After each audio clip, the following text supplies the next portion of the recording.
Guys हम discuss करेंगे हरगोबिंद खुराना जी के बारे में। अभी रिसेंटली इनकी 100th बर्थ एनिवर्सरी ऑब्जर्व की गई है, 100वीं जयंती ऑब्जर्व की गई है, मनाई गई है। दैट्स वाई ये टॉपिक इनका न्यूज में है। तो प्रीलिम्स में आपसे डायरेक्टली जो है वो क्वेश्चन जो है वो पूछा जा सकता है।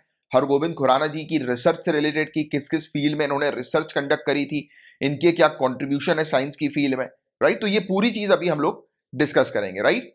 सो सबसे पहली चीज तो इनका जन्म 9 जनवरी 1922 को हुआ था।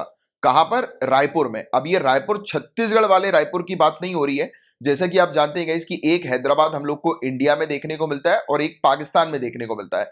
वैसे ही एक रायपुर हम लोग को इंडिया में देखने को मिलता है और एक पाकिस्तान में देखने को मिलता है। तो ये पाकिस्तान वाले रायपुर में इनका जन्म हुआ था, राइट। तो ये चीज आपको थोड़ी सी बेसिक सी बतानी चाहिए, वैसे पूछेंगे नहीं बट फिर भी एक आइडिया जनरल सा होना चाहिए। अब इनके रिसर्च और कंट्रीब्यूशन की बात करें तो दिस इज मोस्ट इंपॉर्टेंट चीज जो अभी हम डिस्कस करेंगे, जिस पर आप ध्यान देना।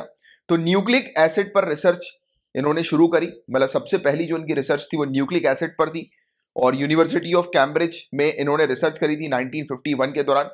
और सर एलेक्सेंडर टॉड के अंडर इन्होंने रिसर्च कंडक्ट करी थी। फिर इसके अलावा इन्होंने कंट्रीब्यूशन दिया था जेनेटिक्स में। 1970 के दौरान इन्होंने पहली आर्टिफिशियल कॉपी बनाई थी ईस्ट जीन की। ईस्ट समझते हो? खमीर।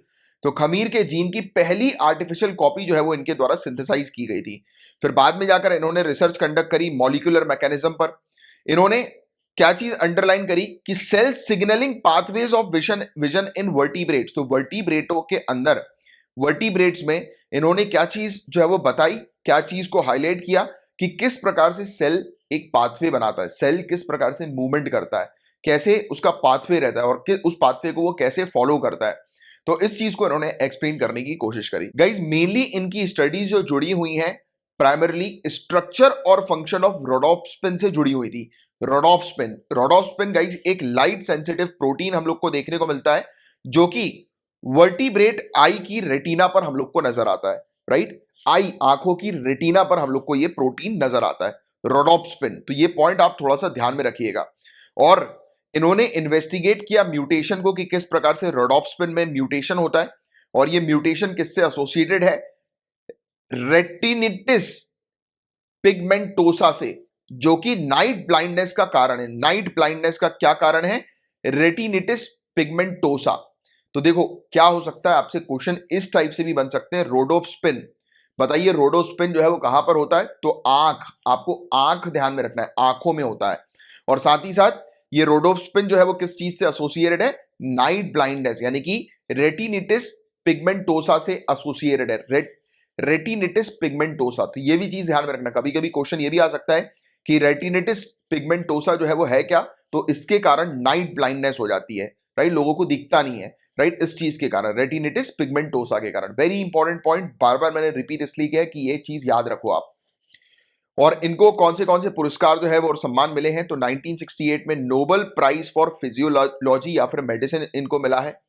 और इनको ये प्राइज जो है वो शेयर किया गया था। इन्होंने प्राइज को मार्शल डब्ल्यू निरिंगबर्ग और रॉबर्ट डब्ल्यू हॉले के साथ इन्होंने रिसर्च कंडक्ट करी थी, जिस रिसर्च ने हेल्प करी ये पता लगाने में कि कैसे न्यूक्लियोटाइड जो है न्यूक्लिक एसिड के अंदर किस प्रकार से जेनेटिक कोड जो है वो कैरी करके लेकर जाते हैं और किस प्रकार से सेल जो प्रोटीन्स को सिंथेसिस करता है उसको कैसे कंट्रोल किया जाता है।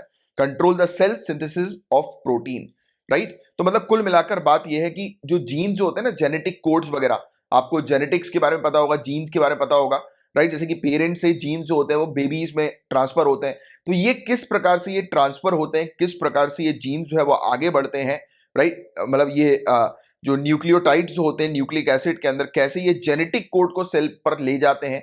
तो इस चीज को एक्सप्लेन किया था उस दौरान और इसी एक्सप्लेनेशन के लिए इनको 1968 में नोबेल प्राइज फॉर फिजियोलॉजी या फिर मेडिसिन प्राप्त हुआ था, राइट।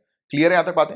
अच्छा, अब इसके अलावा इनको नोबेल प्राइज मिला और खुराना को Albert Lasker basic medical research award भी मिला 1968 के दौरान और नेशनल मेडल ऑफ साइंस भी मिला 1987 के दौरान। और इवन इंडियन गवर्नमेंट ने इनको 1969 में पद्म विभूषण से भी सम्मानित किया।